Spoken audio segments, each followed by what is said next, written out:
All right. What's going on, guys? Welcome back to Clocks Running.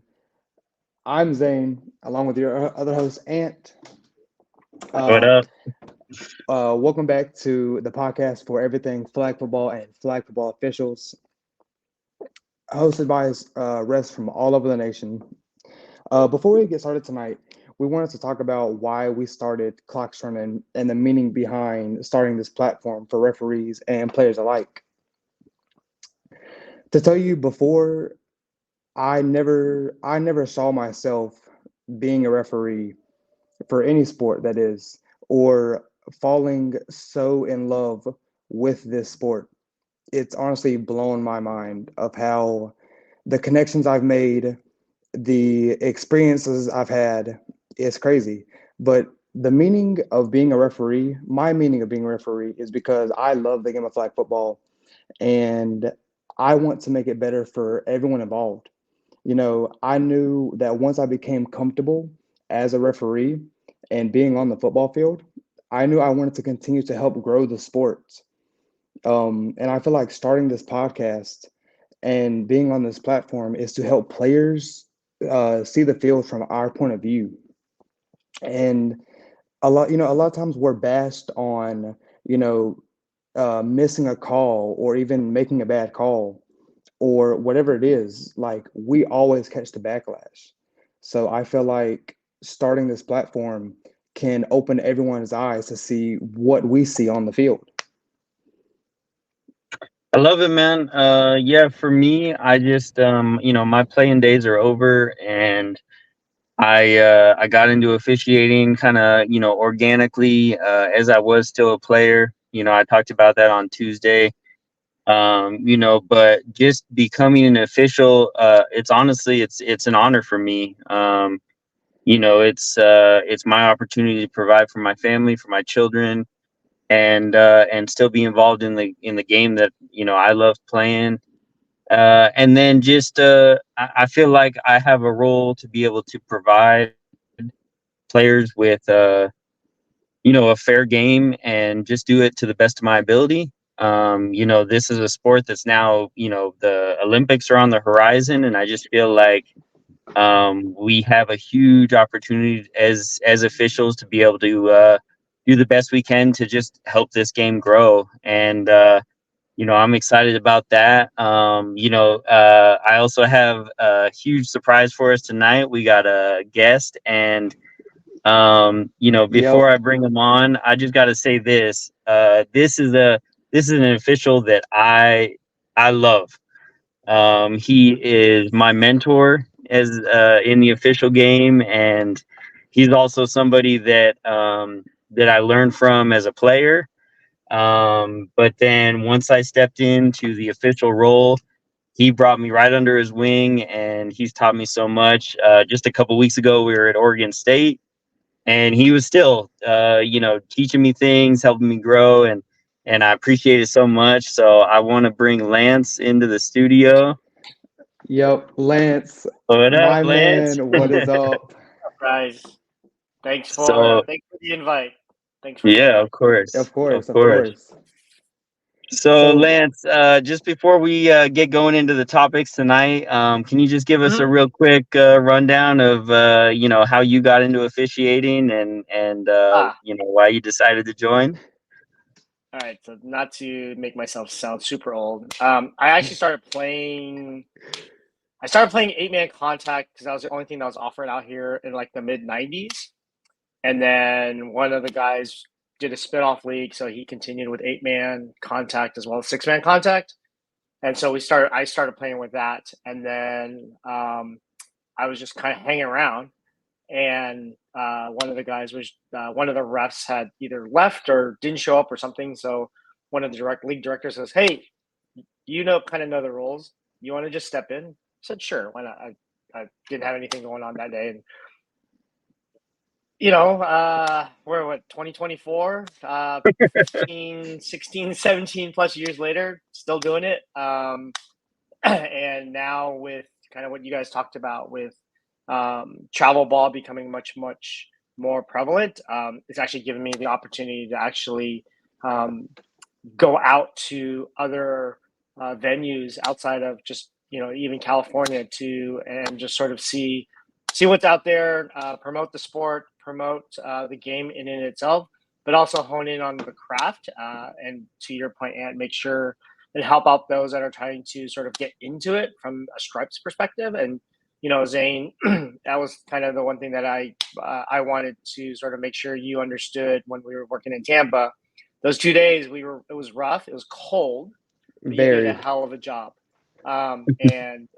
So that's kind of how I got into it. So that's 15, 16, 17 years later, I'm still doing it.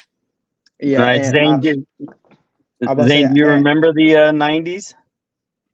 that was about 4 years before I was born, so that's gonna be a Oh, big okay, negative from me. okay. But yeah, so I would say Tampa was a great experience because it was the first time me and Lance actually got to work on the field together for such a long period of time. Nice. And I mean, our best moment was both of us dancing to what was it, Barbie Girl or No, no. Barbie Girl or Yeah, so California Girls. it was Saturday night. It was one of the last games, and we were exhausted. We had 14 plus hours, and I think one of the teams had just finished doing their announcements for their championship. So he was just trying to fill. The DJ was Hmm. putting in some filler music, and I was just exhausted. I was just so tired. I didn't care if anyone was laughing. I didn't care if anyone saw, and it was just a long day. Lance, let me just tell you, everybody was laughing. Okay, I didn't care. cool. All right, Zane, what do we got going on tonight? Yes, sir. So tonight, some of our topics are going to be, talking about the difference between contact and non-contact, like differences in playing players and their rules and stuff like that, and basically how we manage it differently. And then we're going to go into a couple Q&As that we had from Instagram, and we're going to go over those. And then to finish it off, we're going to go over upcoming events that everyone has. Nice. And I appreciate again, Lance, you coming in because I think this is perfect. Zane is so, he's part of Camel City and they're so sold out. They're the best league in the country, blah, blah, blah. But, Oh, all that stuff. And they want to, 1000%. and so he's going to talk about contact tonight. And Lance, you're one of the, you're a huge IFAF official. You go out to the trials for the U.S. team, and you're definitely extremely involved in the non-contact side of five. So let's get into it. Lance, just if you can kind of talk to me about talk to the audience about what the QB play looks like for fives non-contact. When you say QB play, you're talking about in terms of what they're looking at, or Yeah, like rules and what they're able to do, what they can and can't do, what you like about the way that the quarterback can function in non-contact.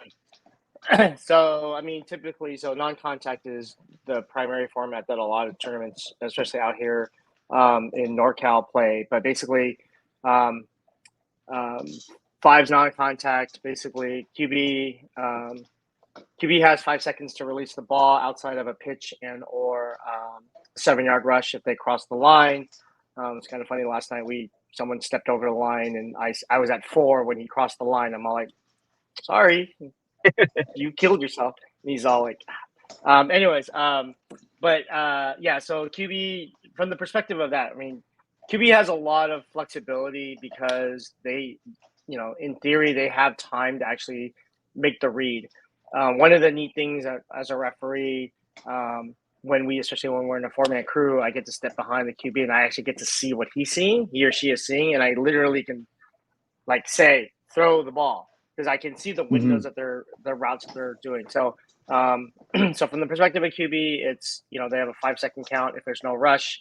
If there is a rush, they just need to release the ball. There is no direct snap running. They need to either do a handoff and or a throwback. Obviously, there's different formats how can have different roles in the sense of between fours and fives. but it's a good format. They say it's non-contact, but it's still football, so there will be some contact.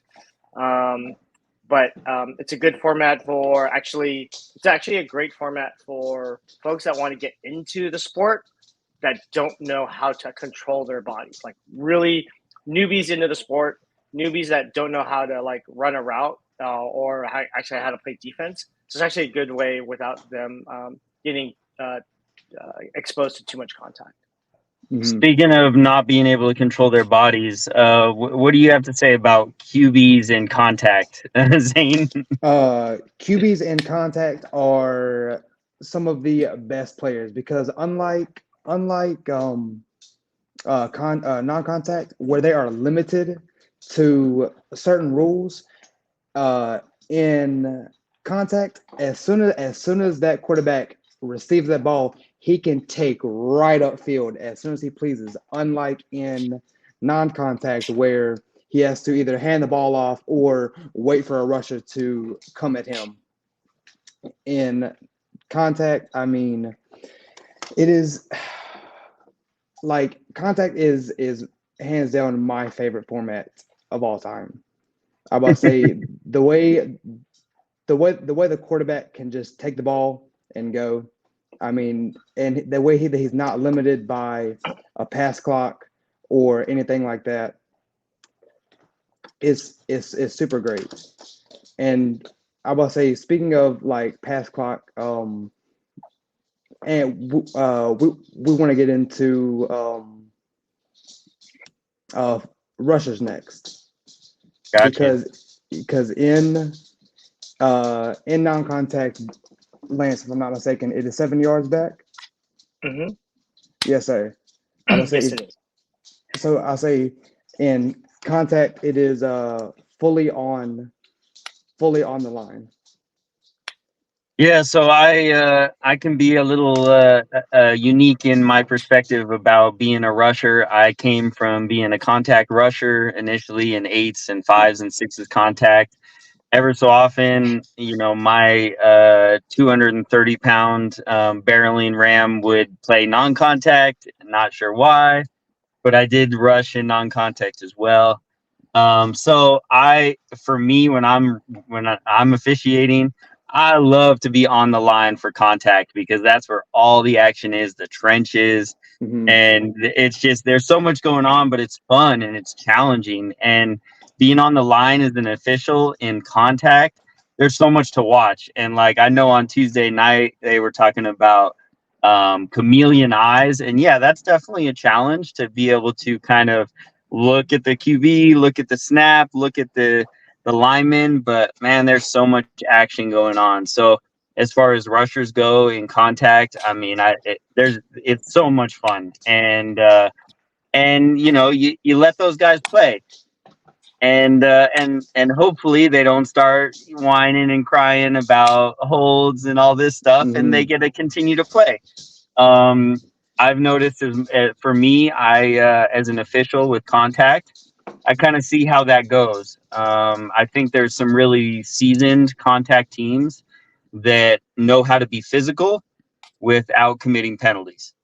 Now you get some new Hmm. teams that maybe are coming from non-contact and they want to give contact a try, and it gets a little tricky, and you start to see horse collars and holding and Hands to blocking the from the face. back, yeah, hands to the Yeah. face, things like that. So, Lance, I know that contact's not your favorite, but I what do never said. you I've never. I've never said that. So what do let's be. you Let's be. Let's. First of all, let's set the second straight. I've come from contact. So I used to play 8-man contact and 6-man contact. So it's not that I don't like contact. It's yeah. the it's just the five in fives contact. It's like, okay, well, there's only 5 people, so normally you rush 2 or 3, so you're only having 2 people on the route. Mm, it doesn't excite me. In 8-man Gotcha. contact, I liked it because you had a little bit more flexibility in your concepts. So that's for me, that's the delta. But sorry, and ask the question because I know what the question is.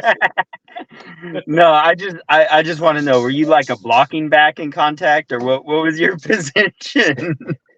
So in contact on defense, I was either corner or linebacker. Oh, okay. All right. Depending on so when I first started, that's kind of where I started. And then on offense, I was usually just slot. So, Gotcha. Okay. but that's kind of my introduction into it. And to your point, right? Like you get a lot of either newbie teams or teams that are coming from non-contact, traditional non-contact into contact, and they've never played contact in general. Like they've never done tackle or anything like that. So when you start seeing them like put their hands on the outside of the shoulder, it's super easy to call things because you know what you're looking for. Yeah.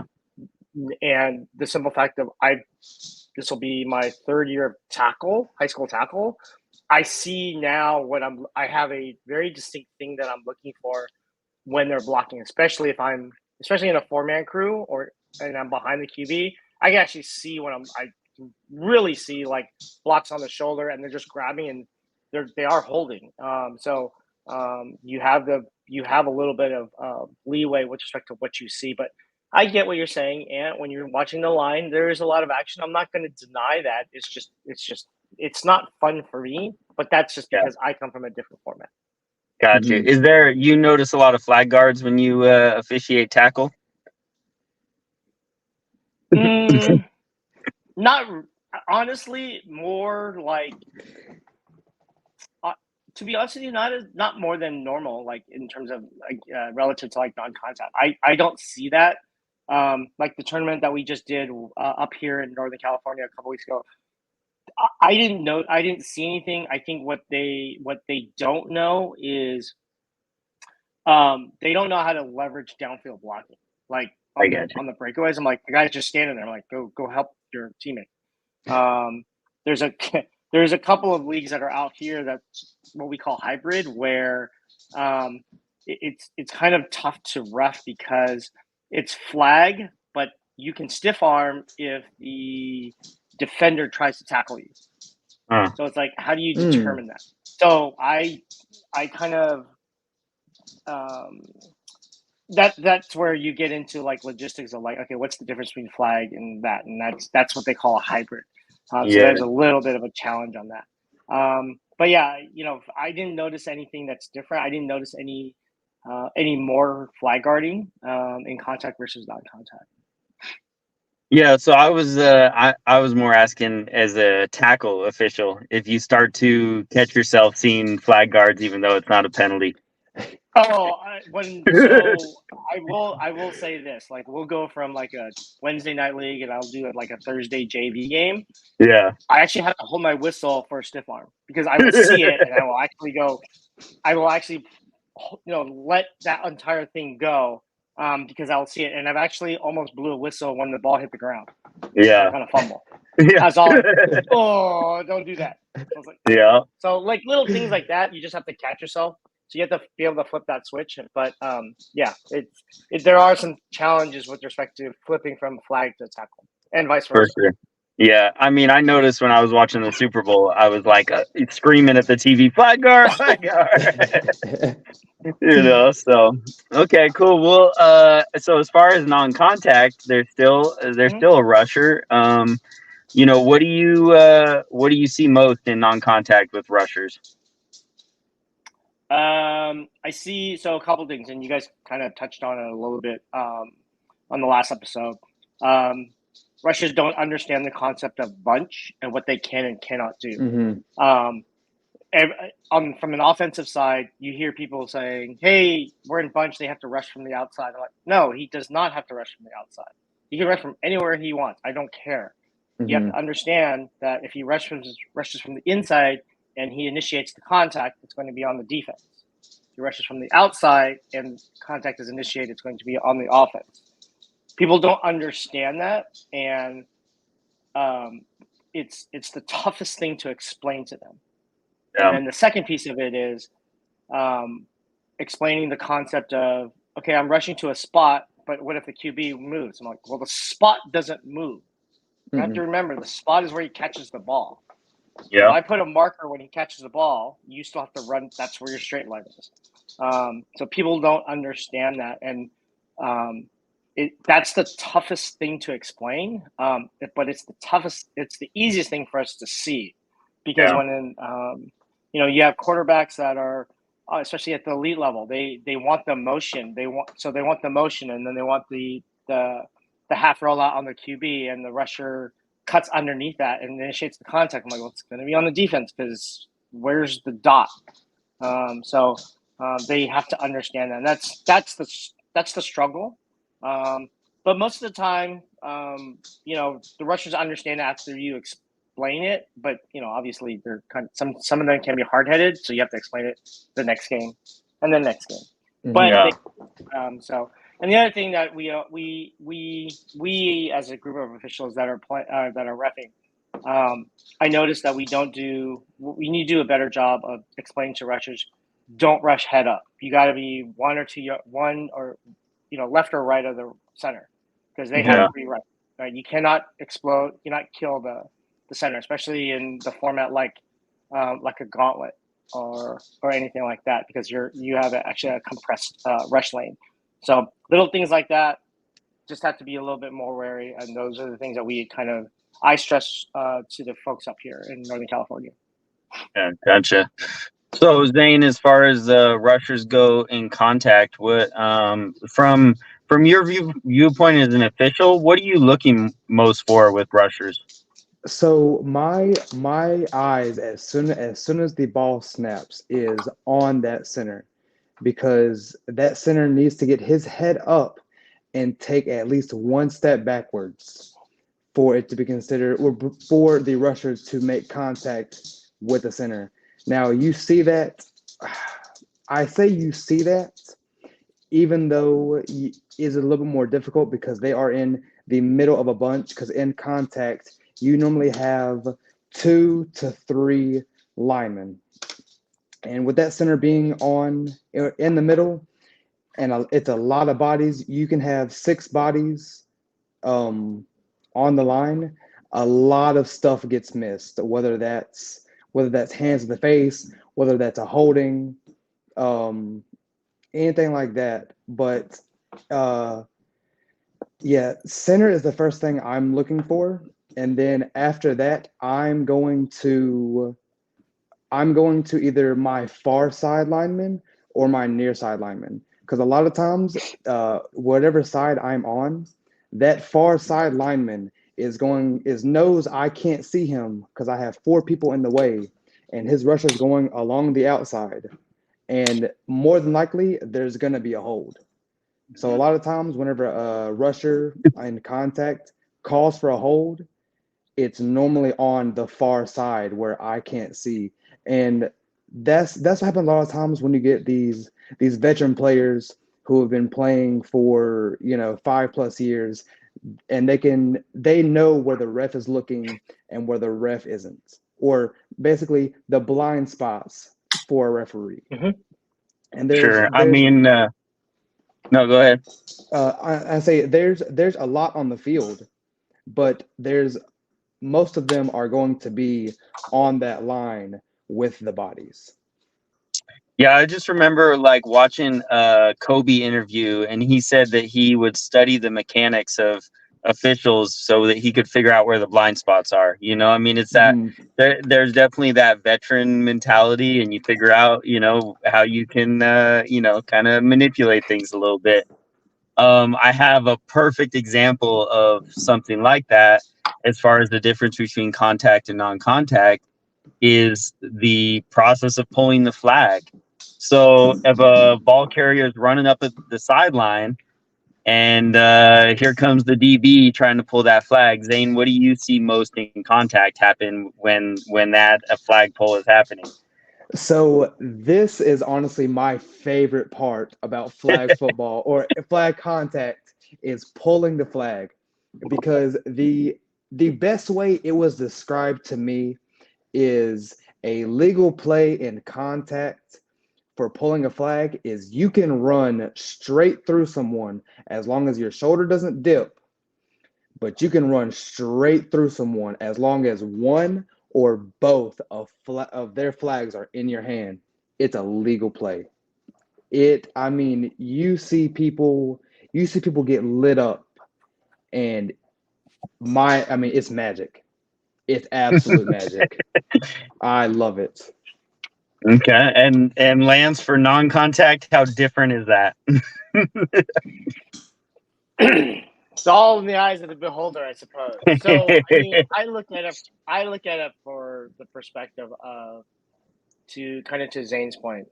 If they're making an attempt on the flag, as long as they're not driving through with their shoulders or leading with their shoulders, I generally give the benefit of the doubt because their hands on their hips. What I am looking for is anything egregious where they pull the flags, and then at the same time while they're pulling the flags, they like hook the person and pull them down from a non-contact. There's nothing you can't stop momentum. Like if the person is going for the flags and they grab the flags.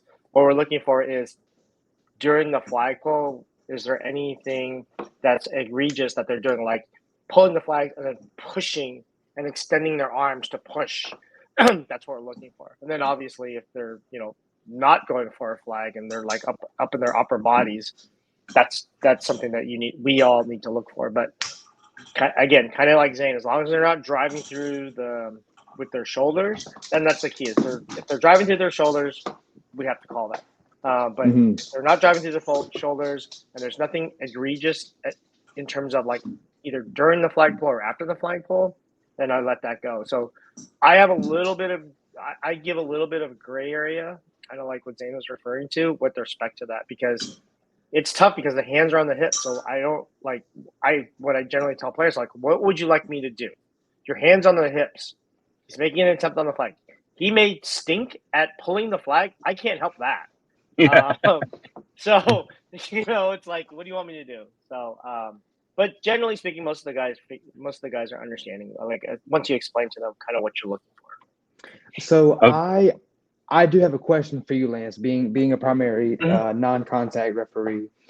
Um, in non-contact, it says when a player jumps or dips, they kind of give their body up. No, they don't. There's no such thing as giving their body up. That's So think of it this Correct. way. That is a mentality of the athlete versus what the rule book is designed to say. The concept here is when they jump or they dip, this line of sight of where the flag is completely moved. So if I'm 5'8", so I grab the flags in a normal position. However, the guy jumps, 35 inches up in the air. His flags are now over my head, but I don't have time to prepare to raise my hands up. So it looks like I'm going like through his body or whatever. That is a judgment call on us where, again, it's not egregious. We're not trying to drive him into the ground, but it's not like he didn't give his body up. The position of the flag is completely changed. So there's nothing I can do with respect to that in terms of like if there's some contact where like, he pulls his flag, but he like falls awkwardly onto the ground, or if he dips and now the flag belts are like 2 inches off the ground. Unfortunately, physics kind of comes into play. Your momentum is going to carry you into the player, and you were going to make contact on the player. But so I don't like using the words giving up. It is the line of sight of the flags that have completely changed. So therefore, you have to adjust for that. And during that adjustment, if there's contact, there's contact. Now, the caveat is in international ball, it's going to be on the defense because no matter what, you cannot make contact. So those that can dip really good, especially on the USA team, they take advantage of it because they should. And there's nothing. I mean, we have been told as international refs, if there's any contact, especially if they dip, throw it. Doesn't matter how little the contact, how big the contact. Just we'll deal with it after. But throw the flag. It's going to be illegal contact on the defense. That's what we can do. So that's kind of how I look at it. So speaking of international jumping's not allowed, right, Lance? Jumping is not allowed now. So, do you prefer jumping or not? I uh as a player, I dislike jumping because I really don't want like someone's butt in my face when they're jumping, and I don't like the idea of having to shove them. Yeah. As a ref, I'm kind of indifferent. It's really tough because it's part of the game. When I first started playing, jumping was not allowed, and the concept of dipping, I had never seen it until I went to my first FFWCT tournament in Indy, and I was like, "What are they doing?" We were like blown away. We had never seen that before. So I'm kind of indifferent as a ref. It's people just have to understand that it's very difficult for us to make a call on illegal contact, egregious contact, personal foul, things like that, because you are changing the line of sight of where the flag is versus where if you were just trying to just trying to hip somebody. So they have to understand that more than anything else. But again, I don't like using the term "you're giving yourself up." I when we first started, that was used a lot, and then after I thought about it, I don't like because technically you're not giving yourself up; you're just trying to make a move. And as part of that move, you're again line of sight is different. Yeah. Zane, how do you? What are your thoughts on jumping? Uh, in contact, I don't see an issue with it. The only issue that I see is that a lot of time in contact, you have these players who, like Lance said, interpret it as giving your body up. Yeah. Same thing for dipping or jumping. A lot of times, if a player jumps, they are getting shoved out of bounds or shoved on the ground. Yeah, for sure. Which don't get me wrong, is still amazing. I love it, 100%. And even in dipping, um, the only issue with dipping is that as soon as the players' flags lower and the defense cannot slow their momentum in time, a lot of times they can also not move their hands, and their hands go straight into the chest. And at that point, I have to throw illegal contact because Yeah. you weren't going for his flags. You were going for his chest. And then players will argue, oh, but he dipped, he gave his body up. It does not matter whatsoever. Mm-hmm. Your hands need to be on his hips if you are going to shove. Gotcha. Absolutely. Cool. All right, so I think we should move on to our next question from an Instagram follower a couple days ago. I think this is an international question, right? Somewhere in Europe. Where did that It come from, Ben? was, I will say, I believe it was Denmark, if I'm not mistaken. Nice. So we had an Oh boy. official from Denmark ask this question. So basically, he wanted to know what kind of differences we notice from officiating like local leagues that we normally do or big tournaments, multi-day tournaments that are out of town. Saying how what differences do you notice? I about to say, so whenever I officiate my home league, which is Camel City, um, I mean, I do it with so much passion because um, Camel City was my first ever. This is where I got my foot. This is where I got my feet wet. This is where I really learned the game of contact. And I hold my Camel City family and my Camel City players to a higher regard than I do a lot of other contact players in these tournaments. Um, but with that being said, uh, I don't want to use the word hate, but whenever I step onto a field as a referee, a lot of times players will say, "You play favorites." First of all, I don't like any of y'all since I'm on this field. As soon as we step off, we can be best friends. But if we're on this field, just know everyone is liked or everyone is disliked equally. Yeah. Just know that. I'll say I carry that mentality to tournaments across the country wherever I go. But it's like at home always has a little bit more, like, how do I put it? I always expect more from my players than Yeah. I do players from across the country. Gotcha. How about you, Lance? Well, the biggest difference between travel and local is speed. Is Yeah. pure because we do more non-contact up here in Northern California. I've mentioned it. So we had some players that went to I think they went to L.A. Santa Clarita last year for the first time. It's just travel, and they got their first taste of the difference between home and travel ball. And I literally asked him, "What is the difference?" And he goes, "It's so much faster." Yeah. I go, Hmm. "Yes, exactly. That's why we try and prep you guys. You guys think you're great, you're not. Because you're just at home.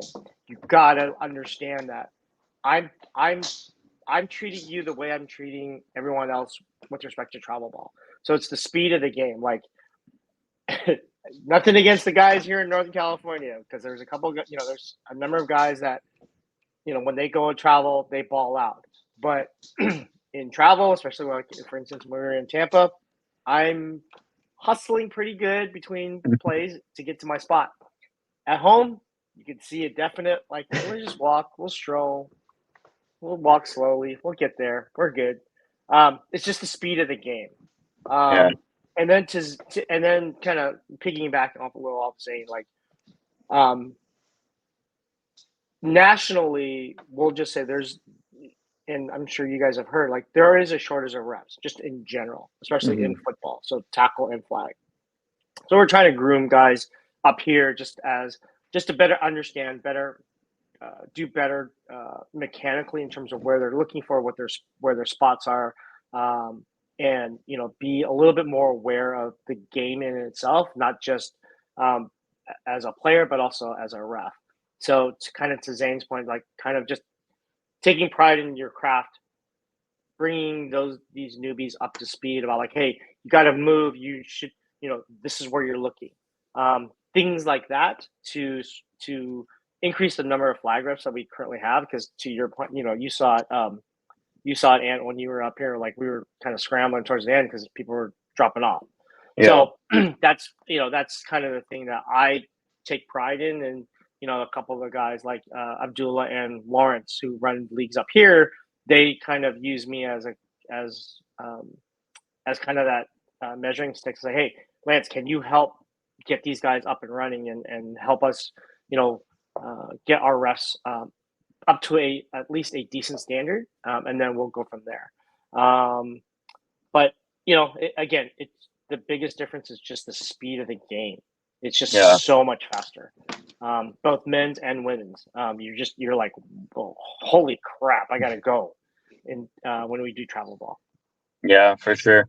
I just remember the first time that I went out to Orlando, and it was me and another official. Me and her we were definitely hustling, but we switched over to fives non-contact rec, and it was the first pool play game of the day, and both teams were running hurry up offenses back and forth the entire time. It was literally like we were running a 24-minute nonstop basketball game. Like it was just up and down the field, back and forth. There was no, and but the funny thing is the game ended 6-0.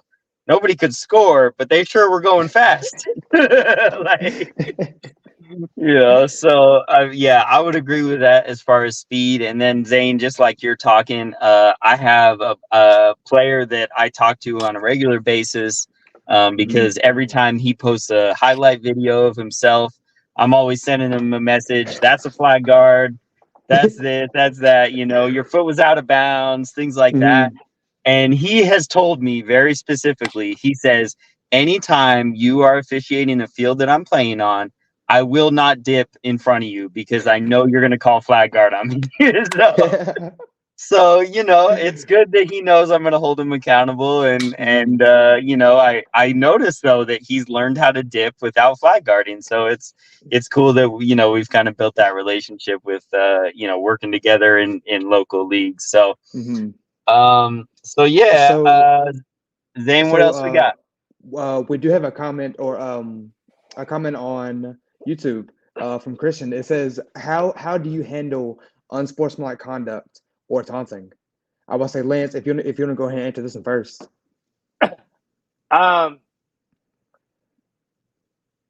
So my thing is, if you, I'll let you guys celebrate. You guys, so okay, let me take a step back. We'll go international separately because we have different rules behind that. What we've been told that we need to look for. But normally, I'll let players celebrate on the field as long as I can get myself and my counterparts to their spots so we can take care of the point after, right? I don't care. Where I start to sort of look at is when it becomes a longer conversation. It's pressed into 2 plays, 3 plays. You're staring down at the person. You drop the ball, you catch it, you drop it in their chest, the defender's chest. That's when you start calling it. I don't have a problem in trash talking during, like, immediately after the play. Don't have a problem. That's part of the game. But the moment you start carrying in 2 plays, 3 plays, 4 plays later, I'm all like, hey, you guys, I'll be fair warning. I probably and I can be somewhat lenient. I'm like, hey, shut up, let's go, and clock's running and all that other fun stuff. But the moment they start going more and more, that's when you start throwing unsportsmanlike. Just because it's more about, like, again, you want them to be competitive in the game because it is part of the game, but you also want to rein it in so that it doesn't extend past 1 or 2 plays. That's where it gets a little bit tricky, more than anything else. On the international side, we have been literally told anytime there's any celebration on the field, unsportsmanlike, period. No questions asked. Like, just throw it. Doesn't matter who did it, just throw it. They're they want to keep the game within the game going, within the game, inside the lines. So they've told us, like, once you see it and it happens on the field, throw it. If they do it on the sidelines, that's fine. That's why it's on the sidelines. Gotcha. Yeah, I think for me, just as far as taunting goes, I think probably the flag that I throw the most as far as taunting would be after an interception and they take that ball and they chuck it, 30 yards away from the field. That's, to me, that's a taunting that's now kind of delayed the play of the game. Somebody has to chase that ball down. For unsportsmanlike, I kind of a rule of thumb that I have is I would much rather get an unsportsmanlike, whether it's giving a warning initially or a flag. I want to do that early. I want to kind of set the stage and say, this, whatever this is not going to be allowed.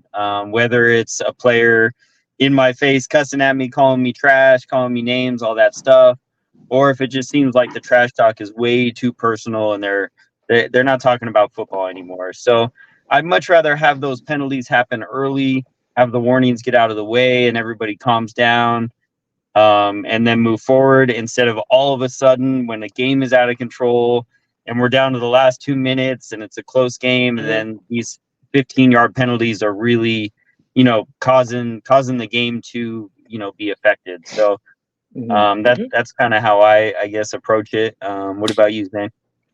Well, so I guess this kind of ties back into the contact and non-contact. As a contact ref, you see a lot more unsportsmanlike. You see a lot more taunting because everything does get so physical, and everyone wants to show that I'm stronger or I'm better or anything like that. Um, Now, one thing I will say is, uh, Camel City has a rule where if you get an unsportsmanlike conduct, the opposing team gets to do a 2 point conversion. And I think that's a rule that should be implemented across all platforms. Is that if you get unsportsmanlike, you get to do an extra point. You suck, Lance, and you're Lance, a terrible person. Lance, your expressions were saying everything. You agree? You disagree? What do you think? Going to make the game longer, but okay, sure. Oh, wait, hey, do not forget that clock is still running. Oh, No I matter know. what, that clock's I'm still not saying running. the clock's not rolling. I'm not disagreeing with the clock not rolling. But yeah. All right. So as we're kind of getting close to the end of the show tonight, let's kind of look ahead to the weekend. Lance, you have any officiating gigs going on this weekend? No, not this weekend. Weekend is going to be the quiet weekend. I will be traveling the next 3 weeks though afterwards. This is my weekend of rest. Gotcha. What are you most excited about in the next few weeks? So USA football. I'll be in Charlotte for trials for next weekend. So that's what I'm super excited about. Just to be a part of the process. And it'll be very similar to what we did last year. We're gonna go in on Friday, work on some mechanics, some scenarios. Saturday, players will be divided up into teams, and then we'll go run through some scenarios with them to ensure that they understand what they can and cannot do, which is very different. And then similarly for Sunday. So it's an exciting time for us because this is the first for 2024. So I'm just happy to get the invite. Is there a particular player, male or female, that you're excited to see that they got an invite? I'm excited for the newbies that I know of. There's 4 of them. So there's Nikki from Sacramento, there's Lacey from Colorado, there's Cassie from Arizona, and then Jonah from SoCal. Those are the 4 that I'm like, great. It's essentially new blood, right? There's a new group of players that are coming in. They're going to show out, and I just want to be able to see them execute and play at the highest level. So that's kind of who I'm excited about. Awesome. How about you, Zane? What do you got coming up? I'm about to say tomorrow I have week 2 of Camel City. I am super excited for it because I have not refed since Worlds of this year, and I'm just super excited to get back home to Camel City and just start refing again. Because after Camel City this weekend, or I'm sorry, after Camel City for the next 2 weeks, I'm going to Charlotte for a local tournament, the Ladies Showdown, and then the week after that, I do have USA Flag and Miami. Awesome. And what do you have? So this weekend I have a couple local tournaments. There's going to be a youth and adult tournament tomorrow. Sunday, the Tough organization is putting on a Tougher women's draft tournament. It'll be 5s non-contact. Biggest thing I'm looking forward to is next weekend though. USA Flag is coming to they're coming to Los Angeles County. It's Santa Clarita, which is the northernmost town in Los Angeles County. So for those traveling into LA, if you're expecting to be in downtown LA, downtown LA is going to be about an hour and a half south from where we're at. And that's with no traffic. Yes. But I'm excited because the last time that FFWCT USA Flag was here, I was still playing. And I just got to shout out B-Cov, Brandon Covington on this because my team was playing, he was playing with YTG at the time. My team was playing YTG. And I remember my teammates on the sideline saying, "Oh, this dude's a ref. He's nobody." And I said, no, guys, you're not ready for this. And man, I tell you, B-Cov put on a show. I mean, he embarrassed us. It was something else. And I just, in the back of my head, I knew what we were getting into playing him, and he did it. And So shout out B Cub. I know he's been real busy lately too, and I'm excited to be able to work with him this summer as well, and in the coming tourneys. So just real quick before we get out of here, there's another thing that just opened up tonight, East Coast Nationals. Are both of you guys planning on going to that? I am going. Lance? Still in the air. I got to figure out some stuff on timing. Gotcha. But yeah. So the registration opened up for that. I've been trying to make it. That's a long coast to coast flight. So, but this year I'm definitely going to be out there. I want to see what this East Coast stuff is all about. Everybody, Camel City, Mamba City, whatever you guys are talking about all the time. Oh gosh, where's Jordan But at? Don't get started now. But cool. So just to shout out our sponsor real quick. Once again, we got TZ Customs. At so the IG is at TZ Customs. This guy has made some amazing cleats for players. I've seen him make some 101s, just regular shoes. So he is the man when it comes to that. He's also started to. I see him coaching on the sideline. In San Diego, he was quarterback in a sixes contact team, so he does it all. He created our logo for this podcast, so I just want to continue to shout him out. Zane, why don't you close us out and we'll get out of here? Hey, Lance, again, big thank you for coming on tonight. Thank you for talking to us about everything. And I say that's it. I say y'all have a great night. All right. Sounds good. Later. Bye.